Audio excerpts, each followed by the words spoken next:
Assalamualaikum dan salam sejahtera. Saya Nur Hidayah binti Cik K dari ISMP Ekonomi Rumah Tangga Semester 3. Hari ini saya akan membincangkan tentang fungsi falsafah terhadap perkembangan pendidikan di Malaysia.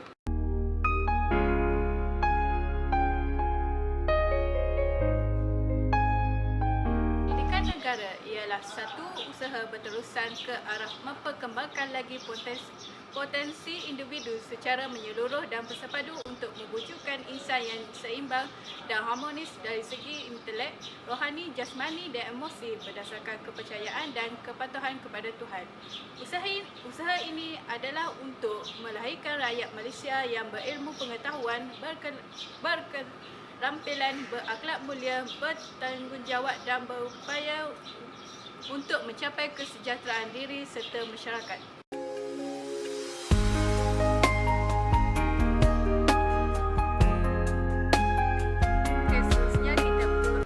Bincangkan tentang fungsi-fungsi falsafah terhadap perkembangan pendidikan di Malaysia. Antaranya ialah pelaksanaan KPSM dan penekanan 3M dalam pelaksanaan KBSR. Seterusnya, falsafah pendidikan guru untuk menghasilkan guru yang berkualiti. Yang ketiga ialah proses pengajaran dan pembelajaran merupakan proses komunikasi dua hala. Yang keempat, murid-murid diterapkan dengan nilai-nilai murni melalui pendidikan moral dan ceramah. Dan yang kelima, perubahan kemudahan supaya pelajar-pelajar memperkembangkan potensi mereka dari segi jasmani, emosi, rohani dan intelek secara menyeluruh dan seimbang.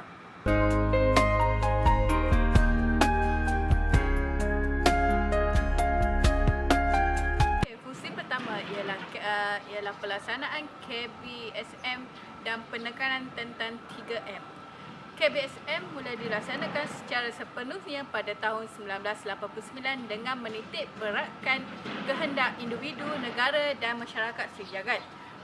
Pembentukan KBSM telah membolehkan pelajar-pelajar memperkembangkan potensi secara menyeluruh dan seimbang kesinambungan daripada KBSR yang berasaskan penguasaan 3M iaitu mengira, membaca dan menulis.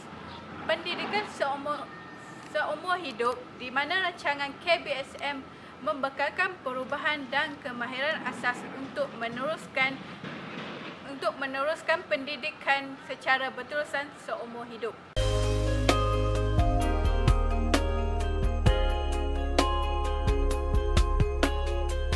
Fungsi kedua ialah falsafah pendidikan guru menghasilkan guru yang berkualiti. Perubahan sikap peribadi guru dengan pandangan dan visi yang positif terhadap tugasnya untuk merealisasikan tujuan dan cita falsafah pendidikan kebangsaan. Perubahan profesional dengan mengubah strategi dan teknik pengajarannya yang sesuai untuk melahirkan insan yang berilmu pengetahuan, berkelampiran serta berakhlak mulia.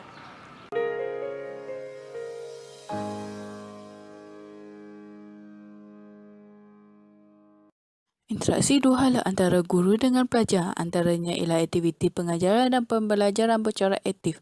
Perhubungan antara guru dengan murid juga menjadi rapat akibat komunikasi terbuka di dalam bilik darjah. Hal ini menggalakkan murid-murid untuk melibatkan diri dalam proses pengajaran dan pembelajaran dengan menyoal.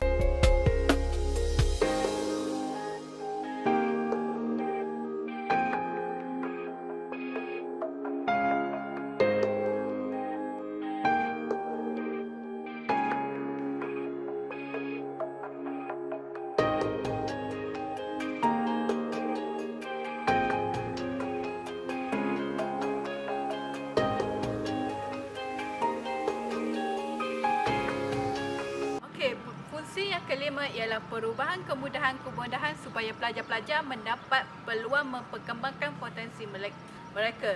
Sebagai contoh, bilik komputer padan atau gimnasium, pusat sumber, projektor dan lain-lain lagi.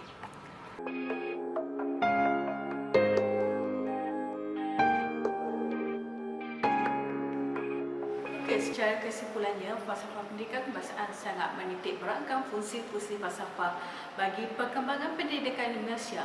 Hal ini bagi bagi melahirkan modal insan yang cemerlang dan berakhlak mulia. Sekian daripada saya. Terima kasih.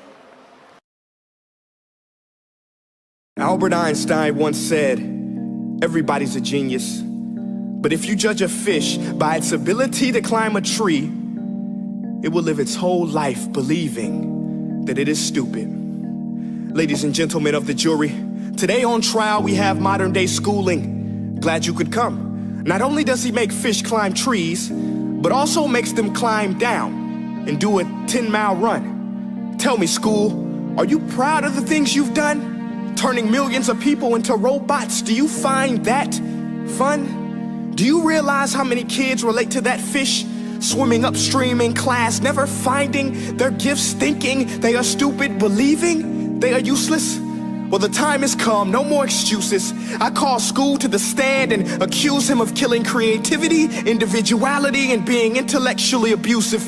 He's an ancient institution that has outlived his usage. So, Your Honor, this concludes my opening statement, and if I may present the evidence of my case, I will prove it. Proceed. Exhibit A. Here's a modern-day phone. Recognize it? Here's a phone from 150 years ago. Big difference, right? Stay with me. Here's a car from today, and here's a car from 150 years ago. Big difference, right? Well, get this. Here's a classroom of today, and here's a class we used 150 years ago.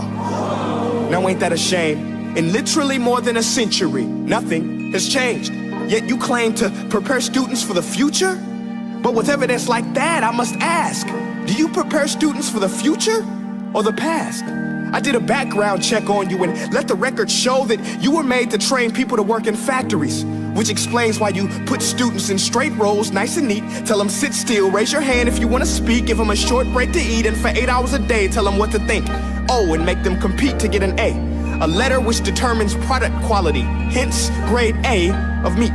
I get it. Back then, times were different. We all have a past. I myself am no Gandhi. But today, we don't need to make robot zombies. The world has progressed. And now we need people who think creatively, innovatively, critically, independently, with the ability to connect. See, every scientist will tell you that no two brains are the same. And every parent with 2 or more children will confirm that claim. So please explain why you treat students like cookie cutter frames or snapback hats, giving them this one-size-fits-all crap. Watch your language. Sorry, Your Honor, but if a doctor prescribed the exact same medicine to all of his patients, the results will be tragic. So many people would get sick, yet when it comes to school, this is exactly what happens, this educational malpractice, where one teacher stands in front of 20 kids, each one having different strengths, different needs, different gifts, different dreams, and you teach the same thing the same way? That's horrific. Ladies and gentlemen, the defendant should not be acquitted. This may be one of the worst criminal offenses ever to be committed. And let's mention the way you treat your employees. Objection. Overruled. I want to hear this. It's a shame. I mean, teachers have the most important job on the planet, yet they're underpaid? No wonder so many students are short-changed. Let's be honest, teachers should earn just as much as doctors, because a doctor can do heart surgery and save the life of a kid, but a great teacher can reach the heart of that kid and allow him to truly live. See, teachers are heroes that often get blamed, but they're not the problem. They work in a system without many options or rights. Curriculums are created by policymakers, most of which have never taught a day in their life. Just obsessed with standardized tests. They think bubbling in a multiple choice question will determine success. That's outlandish. In fact, these tests are too cruel to be used and should be abandoned, but don't take my word for it. Take Frederick J. Kelly, the man who invented standardized testing, who said, and I quote, "These tests are too cruel to be used and should be abandoned." Ladies and gentlemen of the jury, if we continue down this road, the results will be lethal. I don't have much faith in school, but I do have faith in people. And if we can customize healthcare, cars, and Facebook pages, then it is our duty to do the same for education, to upgrade it, change it, do away with school spirit, because that's useless. Unless we're working to bring the spirit out of each and every student, that should be our task. No more Common Core. Instead, let's reach the core of every heart in every class. Sure, math is important, but no more than art or dance. Let's give every gift an equal chance. I know this sounds like a dream, but countries like Finland are doing impressive things. They have shorter school days. Teachers make a decent wage. Homework is non-existent, and they focus on collaboration.